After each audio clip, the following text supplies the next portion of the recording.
Chilling tales for dark nights.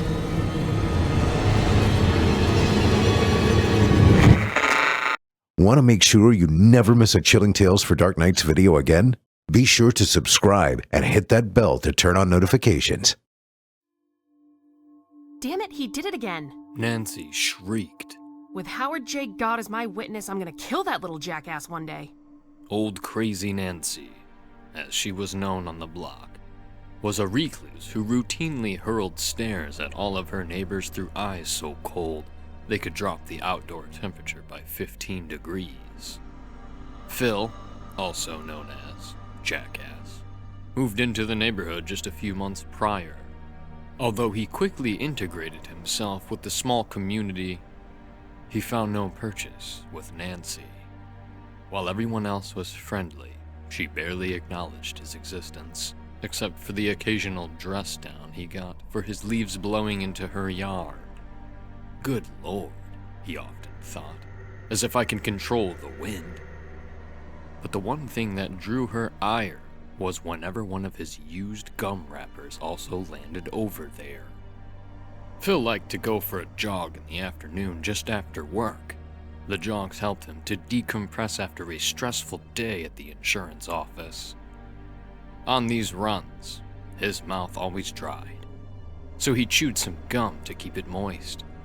His preferred product was juicy fruit, had been since he was a kid. He would sometimes toss the empty wrappers in the gutters along the road. The troublemaking wind took care of the rest. This practice upset Nancy so much that she had started collecting the discarded wrappers. She put each in a small Ziploc bag, along with a piece of paper and the word Litterbug, and the day's date written in bold print. The bag was then placed in a desk drawer containing all the incriminating evidence she compiled. Her well-thought-out plan was to have enough goods on Phil to report him to the police.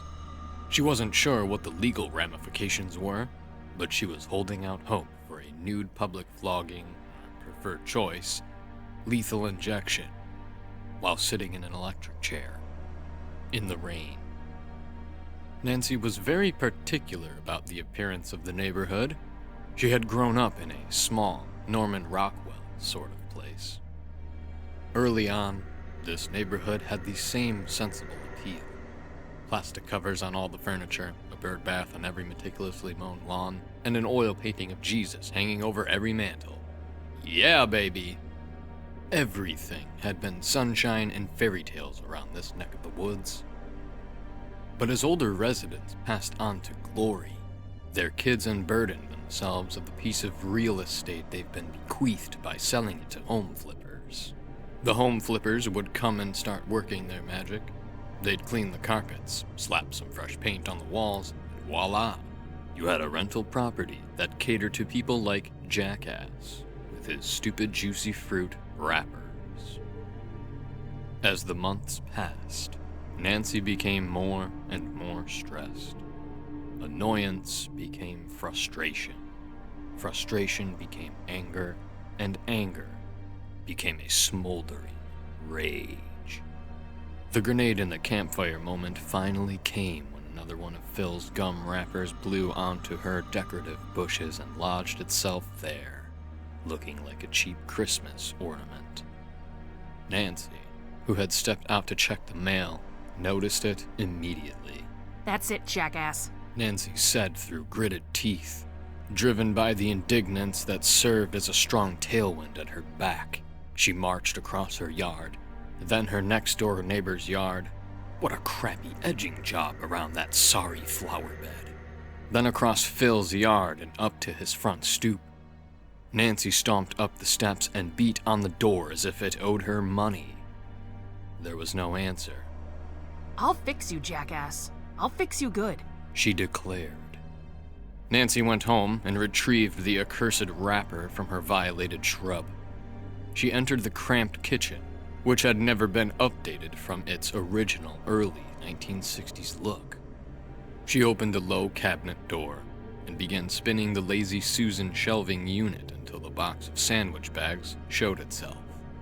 She yanked a fresh one out, unfolded the wrapper, and started to put it inside the latest evidence bag, which would join the others in the desk drawer. She noticed that this particular wrapper was not from a juicy fruit, but a wriggly spearmint. Well, aren't we a clever little bastard? Utilizing her cunning Sherlock Holmesian gift of keen observation, she deduced that jackass Moriarty had changed his MO to throw her off the scent. If that's the way you want it, She sneered. then I guess it's gonna be a good old-fashioned butt-whopping for you.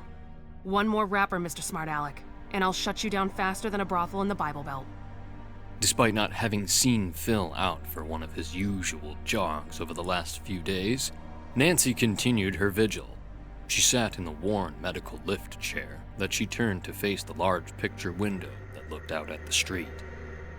From the outside, Nancy looked like a life-sized framed portrait of a pissed-off Mona Lisa. She had sat there for the last 3 afternoons, red-eyed and angry, her nicotine-stained fingernails tapping against the wooden handle of the hammer. By the 5th day, Nancy had all but given up catching Phil in the act of premeditated littering.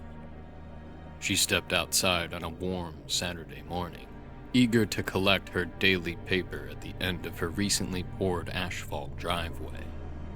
It was then she caught sight of it. Balled up and taunting her, at the end of her driveway, lay a single nugget comprised of the devil's 2 favorite playthings, paper and foil. Nancy stared at it as if she'd stumbled across an insect from another dimension before slowly walking over, bending down and picking it up. Her face registered no other expression as she unfolded it as if it were part of a pirate's dried-out treasure map. She examined it. He'd attempted to confuse her again by disposing of the same brand of gum wrapper as last time. How dumb do you think I am? As if I don't know it's you. Okay then, let's get her over with. Dressed for battle in her floral bathrobe and lime green slippers, Nancy stormed back into her split-level fortress. She secured the latest evidence in a baggie that she slipped into the pocket of her robe and returned outside with the claw hammer. Bob Hankton, who lived across the street from Phil, had stopped trimming his hedges long enough to shoot the breeze with his next-door neighbor, Roy Roebuck. A couple of minutes into the conversation with Roy, he detected someone walking up the street. He stopped mid-sentence. "Oh, Lord. Roy, you better check this out." Eyes widened and mouths dropped open as they watched old crazy Nancy making her way up Phil's walkway and towards his front door with a large hammer in her hand. Saturday was always Phil's cheat day, when he didn't work out, ate what he wanted, and slept in late. The sleeping in late part was interrupted by a barrage of earth-rattling bangs on his door. He rolled out of bed, shook some alertness into his groggy head, and shuffled to the door, ready to cuss out a Mormon. He opened the door and looked at the elderly lady standing there in a grungy bathrobe. It took him a second or two to recognize her as the weird old bat who had told him off more than once about dropping gum wrappers on the side of the street.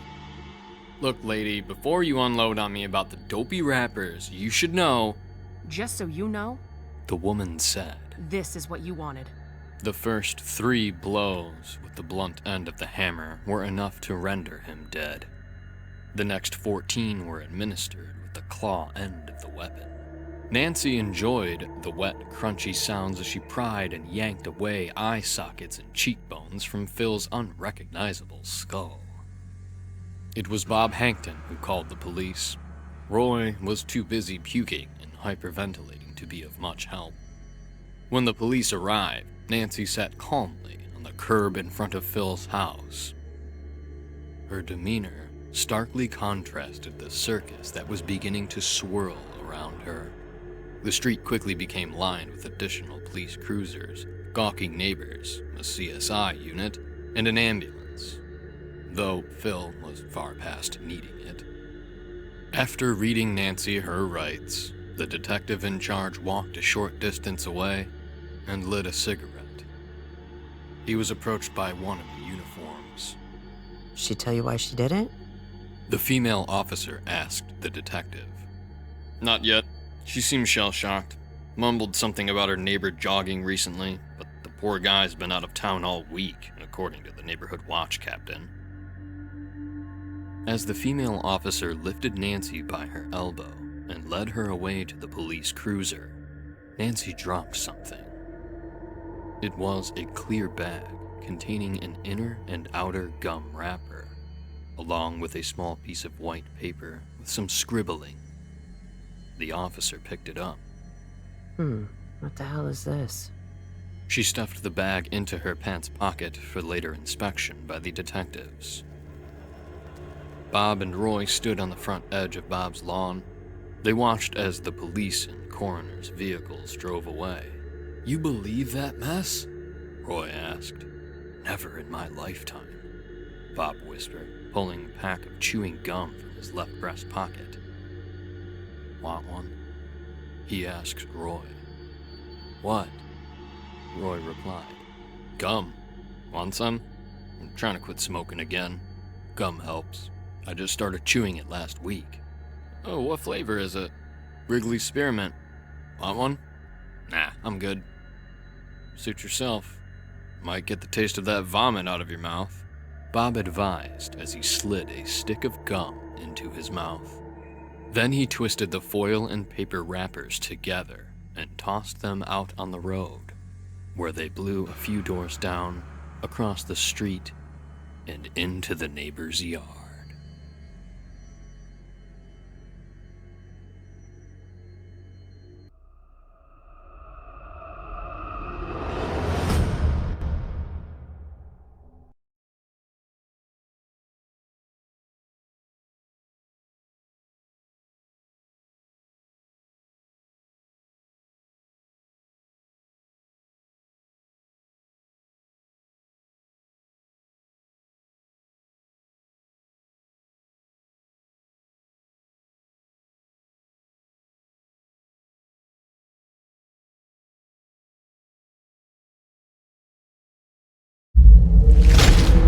Chilling tales for dark nights.